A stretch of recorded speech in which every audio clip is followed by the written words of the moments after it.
గత కొద్ది రోజుల క్రిందట ఈవిడ పేరు లక్ష్మి. ఎందుకు ఈ టాపిక్ తీసుకున్నాను అంటే, ఈమె తన కష్టం ఏదైతే ఉందో మీడియా ముందు కూర్చొని ఏడుస్తూ కన్నీళ్లు పెట్టుకుంటూ, అలాగే బాధతోటి తనకు జరిగినటువంటి అన్యాయానికి న్యాయం చేయండోయ్ అని చెప్పేసని ఆవిడ తన యొక్క గోడుని బాధని మీడియా ముందు వెళ్ళబోసుకుంది. అలాగే దానికి సంబంధించినటువంటి సాక్ష్యాలన్నింటినీ చూపించిన తర్వాత ఆ అమ్మాయి మీద దాడులు జరుగుతున్నాయి. అటువైపు ఉన్నటువంటి వ్యక్తి రాజకీయ నాయకుడు, రాజకీయ బలం ఉంది. అన్నిటికంటే కూడా ఈ అమ్మాయికి ఏ విధమైనటువంటి సపోర్ట్ లేకుండా ఉంది అనేటటువంటి విషయాలన్నింటినీ కూడా పరిశీలించిన తర్వాత నేను ఒక విశ్లేషణాత్మకమైనటువంటి ఎపిసోడ్ చేయడం జరిగింది. ఆ ఎపిసోడ్లో నేనేం చెప్పాను అంటే, తల్లి ఇలాంటి విభేదాలన్నీ వచ్చినప్పుడు మానసికంగా చాలా స్ట్రాంగ్గా ఉండాలి మహిళ. ముందు ఇలాంటి లత్తుకోరి వ్యవహారాల జోలికే పోకూడదమ్మా. వెళ్ళిన తర్వాత ఇలాంటివి వచ్చినప్పుడు రోడ్డున పడకుండా దయచేసి వీటన్నిటికీ ఫుల్ స్టాప్ పెట్టి న్యాయపరంగా ముందుకెళ్ళమ్మా అని నేను ఒక సలహా ఇవ్వడం అనేది జరిగింది.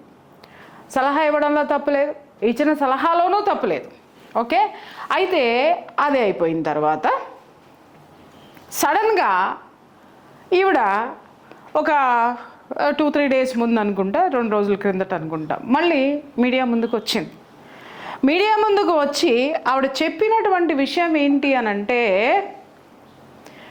నాకు అసలు నేను మీడియాలో వచ్చినటువంటి నేను ప్రవేశపెట్టినటువంటి సాక్ష్యాలు ఏవైతే ఉన్నాయో, నా గురించి వచ్చేటివి ఏవైతే ఉన్నాయో వాటికి నాకు సంబంధం లేదు. నేను అసలు వాటిని మీడియాకే ఇవ్వలేదు. నేను ఎప్పుడో సంవత్సరం కిందట వాళ్ళ పార్టీలో ఉన్నటువంటి లీడర్లకు ఇచ్చాను. ఆ పార్టీలో ఉన్నటువంటి లీడర్లందరూ కలిసి ఏమేమో చేశారు, వాళ్ళే బయట పెట్టుకున్నారు, నాకు సంబంధం లేదు అనేది ఒక మాట మాట్లాడింది. లచక్క, ఎందుకంటున్నానంటే, నేను నీ గురించి వకాలత్తు పుచ్చుకొని మాట్లాడినాను కాబట్టి అడుగుతున్నా. జనాలు ఎర్రిపప్పలా, లేకపోతే మాలాంటి వాళ్ళవు పనికి మాలినాళ్ళమా నీ ఉద్దేశం? ఏమనుకుంటున్నారమ్మా మీ ఆడవాళ్ళు? నాకు అర్థం కాక అడుగుతాను.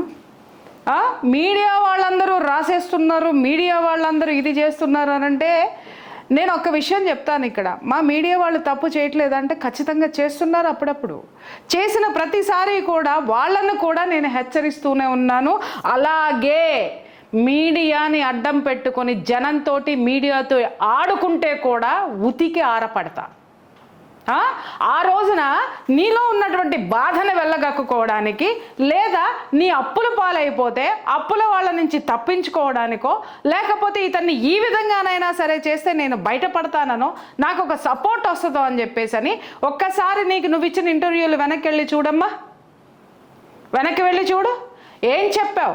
మాటకు మాట ప్రతి ఒక్క విషయము, ప్రతి ఒక్క ఇంటర్వ్యూని కూలంకషంగా తీసుకొని చూడు.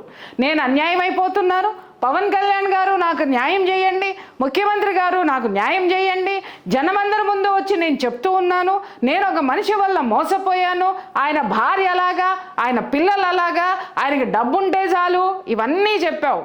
మేము కూడా క్రాస్ చెక్ చేసుకున్నాం. నువ్వు చెప్పిన వాటిల్లో వాస్తవాలు చాలా ఉన్నాయి కాబట్టే ఆ రోజున నేను మాట్లాడడం అనేది జరిగింది. నేను నీ వైపు వకాలత్తు కాదు, నీకు జరిగినటువంటి అన్యాయానికి వకాలత్తు పుచ్చుకొని మాట్లాడి నీలాగే ఎంతోమంది రాజకీయ దీంట్లో ఉన్నటువంటి మహిళలకి కూడా, ఇలాంటి మహిళలు చాలామంది నా దగ్గరికి వచ్చి చెప్పుకున్నటువంటి ఆ బాధలు నాకు చాలా తెలుసు. కాబట్టి వాళ్ళందరికీ, ఇంకా ఎంతోమంది బయటికి రాని వాళ్ళు కూడా ఉన్నారు కాబట్టి వాళ్ళందరికీ కూడా ఈ మెసేజ్ ఉపయోగపడుతుందని నేను మాట్లాడడం జరిగింది. ఆ తర్వాత సడన్గా మీరు వరుసనే మీటింగ్, ప్రెస్ మీట్లు పెట్టి నా ఫోన్లో ఉన్నాయి, తర్వాత అక్కడున్నాయి, ఈ సాక్ష్యాలు ఉన్నాయి, ఆ సాక్ష్యాలు ఉన్నాయి, ప్రతిదానికి నేను తీస్తున్నాను, నా వెనక ఎవరూ లేరు, నేనే ముందుకొచ్చా, నేనే మాట్లాడాను అని పట్టుమని 16 రోజులు కాలేదు, వెంటనే మళ్ళీ మీడియా ముందుకు వచ్చేసి అబ్బాయి నేను అసలు ఒక్క సాక్ష్యం కూడా నేను ఇవ్వలేదు, అసలు వాటికి నాకు సంబంధం లేదు, ఆ పార్టీ వాళ్ళే బయట పెట్టారు, సో నేను ఈ గొడవని ఇక్కడితో ఆపేసుకుందాం అనుకుంటున్నాను, నా పిల్లలు ఇచ్చినటువంటి సలహా మేరకి నా పిల్లల కోసము నేను ఈ సంఘటనని ఇంతవరకు ఇంతటితోటి నేను ఆపేసేసి నేను ముందుకెళ్దాం అనుకున్నామంటే, మై డియర్ లక్ష్మి, మీరు మీ యొక్క బాధలు నిజమే కావచ్చు, మీరు ప్రెస్ ముందుకు వచ్చింది నిజమే కావచ్చు, అది నిజము అనేటటువంటిది కొన్ని విషయాల్లో మీరు చెప్పినవి మాకు కూడా వాస్తవాలని తెలిసినాయి కాబట్టి మాలాంటి గొంతుకలు మద్దతు ఇచ్చాయి. ఓకే, అది పక్కన పెడితే ఎంతమంది జనం నీకు మద్దతు ఇచ్చారమ్మా? కింద చూసుకో, ఎంతమంది జనం నీకు మద్దతు ఇచ్చారు.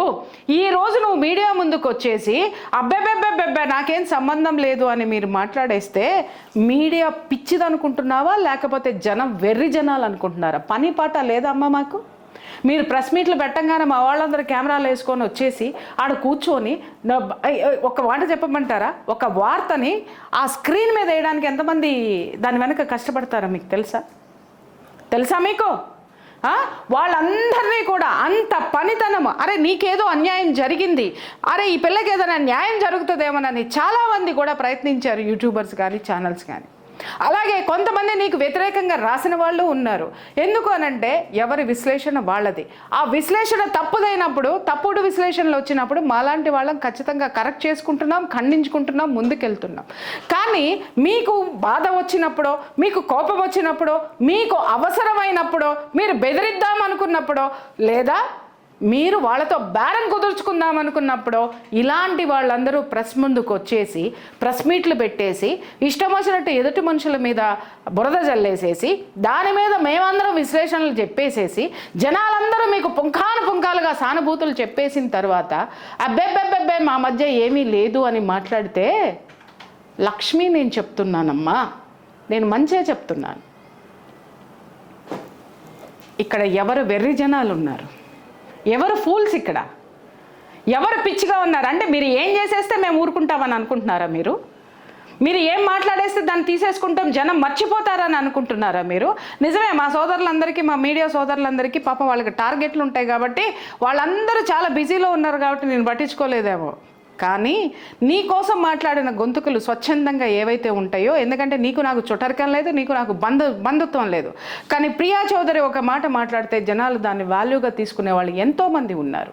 కాబట్టి నీలాగా నీ దారిలో నష్టపోతున్నటువంటి మహిళలందరికీ కూడా కనువిప్పు కావాలి, వాళ్ళకు ఒక సపోర్ట్ కావాలని నేను ఆ రోజు నేను మాట్లాడడం జరిగింది.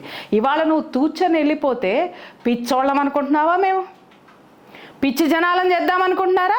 మీకు మీ కుటుంబ సభ్యులు మీ దగ్గరకు వచ్చేసరికి మీకు కుటుంబం ముఖ్యమా? మీకు కుటుంబం ముఖ్యం అనుకున్నప్పుడు రోడ్డు మీదకి ఎందుకు వస్తున్నారు మీరు? ముందు కుటుంబాన్ని చూసుకోండి, ఆ తర్వాత మీరు చెప్పే నిజమా అబద్ధమా అని చెప్పేసి అని చూసుకోండి. నిజాలు అబద్ధాలుగా, అబద్ధాలు నిజాలుగా చెప్పేటటువంటి ఛానల్స్, చెప్పేటటువంటి కథనాలు పక్కన పెడితే వాస్తవాలు మాట్లాడడానికి మాలాంటి వాళ్ళం ఎంతో శ్రమిస్తాం. మీలాగా నోరు పారేసుకొని వచ్చి కూర్చొని 10 నిమిషాలు ప్రెస్ మీట్లు పెట్టుకుని వెళ్ళిపోయే క్యారెక్టర్లు ఇక్కడ జనాలకి లేవమ్మా. ఇక్కడ కూర్చొని ఒక మహిళగా మీరు నష్టపోతున్నారు, కష్టపడుతున్నారు అని చెప్పి మీకు మద్దతు తెలిపినటువంటి వాళ్ళందరూ ఇవాళ వెర్రి పుష్పాలా, వెర్రి జనాలని అనుకుంటున్నారా? అంటే ఇష్టం వచ్చినట్టు సమాజానికి మీరు మెసేజ్లు ఇచ్చేసుకుంటూ ఇష్టం వచ్చినప్పుడు విత్డ్రాల్ చేసేసుకుంటూ ఉంటే చివరికి మీ జీవితం ఏమవుతుందో చెప్పమంటావా? లాస్ట్లో చెప్తాను ఏమవుతుంది అనేది. తర్వాత ఇంకొక కథనం, కల్పన గారు, నిజంగా ఈవిడంటే నాకు చాలా చాలా అభిమానం. ఆవిడ ఒక పాట పాడారు, బ్రీత్ లెస్ సాంగ్ లాంటిది అనమాట, లాంగ్ బ్రీత్ సాంగ్. అది ఒకసారి నేను స్వరాభిషేకం అనుకుంటా ఆ ప్రోగ్రాంలో నేను ఆవిడ పాట చూసినప్పుడు నిజంగా అప్రయత్నంగా నేను కూర్చున్న సోఫాలో నుంచి నేను లేచి చప్పట్లు కొట్టాను. తీరా చూస్తే ఆ ప్రోగ్రాంలో ఉన్న వాళ్ళందరూ కూడా చప్పట్లు కొట్టారు. ఆవిడ అంత అద్భుతమైనటువంటి గాయని. ఆవిడ నిజంగా ఆవిడ వాయిస్లో ఒక ఆ బేస్ ఎవరికి రాదండి బాబోయ్, నిజం చెప్తున్నాను కదా. అసలు అంత అద్భుతమైనటువంటి సింగర్ ఆవిడ. నాకు చాలా చాలా అభిమానం. కొన్ని రోజుల కిందట ఒక సంఘటన జరిగింది. ఏంటి అనంటే, ఎందుకంటే నేను ఇంతకుముందు కూడా ఆవిడ ఇష్యూస్ అన్నీ నేను కొంచెం, నాకు ఈ మ్యూజిక్ వరల్డ్లో జనాలు, నాకు మ్యూజిషియన్స్ ఉన్నారు, సింగర్స్ కూడా నాకు ఫ్రెండ్స్ ఉన్నారు. ఆవిడ గురించి నేను విన్నాను. ఆవిడ చాలా కష్టపడి ఎన్నో కష్టాల నుంచి ఓర్చుకొని తట్టుకొని తన జీవితాన్ని ముందుకు లాక్కొస్తుంది. లాక్కొచ్చిన తర్వాత రీసెంట్గా జరిగినటువంటి ఒక విషయము, ఆ ఒక్కసారి మీడియా మొత్తం ఆమె వైపు టర్న్ అయింది. ఆవిడ అనుకోకుండా జరిగినటువంటిది నిద్ర మాత్రలు ఎక్కువ వేసుకున్నారు, నిద్ర మాత్రలు మింగి ఆవిడ ఆత్మహత్యా ప్రయత్నం చేశారు అనేటటువంటిది వార్త. అయితే ముందుగా నేను మీడియా ఫ్రెండ్స్ని గురించి నేను మాట్లాడాలి. మై డియర్ ఫ్రెండ్స్, ఏదైనా సరే ఒక స్త్రీ కానీ ఒక పురుషుడు కానీ ఎవరైనా మనుషులే ఈ ప్రపంచంలో, వాళ్ళకి ఏదైనా ఒక దురదృష్టకరమైనటువంటి సంఘటనలు జరిగినప్పుడు ఆ సంఘటన ఏంటి, సంఘటన ఎందుకు జరిగింది వరకు మాత్రమే మన దగ్గర ఉన్నటువంటి వాస్తవాలు మాత్రమే మనం మాట్లాడాల్సినటువంటి అవసరం ఉంది. ఊహాగానాలు చేసినా కూడా ఊహ వాస్తవానికి దగ్గరగా ఉండాలి తప్ప మీరు ఊహించి కథనాలు రాసేయడం అనేది అది ఎంతవరకు సమంజసం. ఇలాంటి ఊహాగానాల కథలు, తప్పుడు వార్తలు వస్తే జీవితాలు ఏమవుతాయి అనేది ఒక ఉదాహరణతో సహా నేను మిత్రులందరికీ నేను చెప్పాను. అలాగే ఇంకొకటి అతి భయంకరమైనది ఈవిడ విషయంలో నేను ఖండించేది ఏంటి అనంటే, ఆవిడ వ్యక్తిగత జీవితాలకు వెళ్ళిపోయి ఎక్కడికో వెళ్ళిపోయి ఆవిడ చరిత్రలు రాసేసేటటువంటి హక్కు మీకు ఎవరిచ్చారు?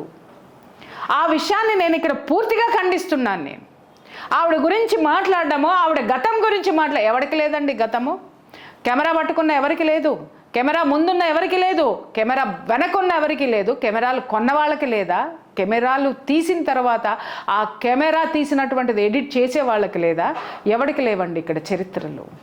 కాకపోతే ఏంటంటే వీళ్ళు ఏమైనా సమాజానికి చేటు చేస్తేనో లేకపోతే సమాజానికి ఏదన్నా జరిగితేనో అప్పుడు మీరు వాళ్ళ గతం నుంచి వాళ్ళ గత చరిత్రల గురించి నేర చరిత్రలు ఏమైనా ఉంటే వాటిల్ని పబ్లిక్కి రివీల్ చేయడంలో తప్పే లేదు. ఎందుకు అనంటే ఇలాంటి సంఘటనలు నేరపూరితమైనటువంటి జీవితాల్లో ఉన్నటువంటి వాళ్ళు సంఘానికి ఎలా చేటు తీసుకొస్తారనేటటువంటి విశ్లేషణ చేయడం వల్ల మన పిల్లల్ని దారిలో పెట్టేటటువంటి అవకాశం ఉంటుంది. అలాంటి దారిలో నడుస్తున్న వాళ్ళ నుంచి దూరంగా ఉండేటటువంటి అవకాశం ఉంటుంది. కానీ ఇవాళ రేపట్లో ఒక స్త్రీ గనక బయటికి వస్తే ఎంత భయంకరమైనటువంటి వ్యక్తిత్వ హననం జరుగుతుంది అనంటే అంత భయంకరమైనటువంటి వ్యక్తిత్వ హననం జరుగుతుంది. ఆవిడ అలాగా, ఈవిడ ఇలాగా, ఇంతమంది ఉన్నారు, అంతమంది ఉన్నారు, అలా అయ్యింది, ఇలా అయ్యింది అని చెప్పేసి నిజంగా తప్పు మై డియర్ ఫ్రెండ్స్. ఇది ఎట్టి పరిస్థితుల్లో ఒప్పుకునేటటువంటి వ్యవహారం కానే కాదు. మా మీడియా మిత్రులందరికీ నేను మళ్ళీ నేను చెప్తున్నాను. ఎందుకంటే ఈరోజు మీరు పెంచి పోషించేటటువంటి ఈ విషవృక్షం ఏదైతే ఉందో రేపు పొద్దున దాన్నే తిని మనం బ్రతకాల్సి వస్తే పోయేది మన ప్రాణాలే. గుర్తుపెట్టుకోండి అది.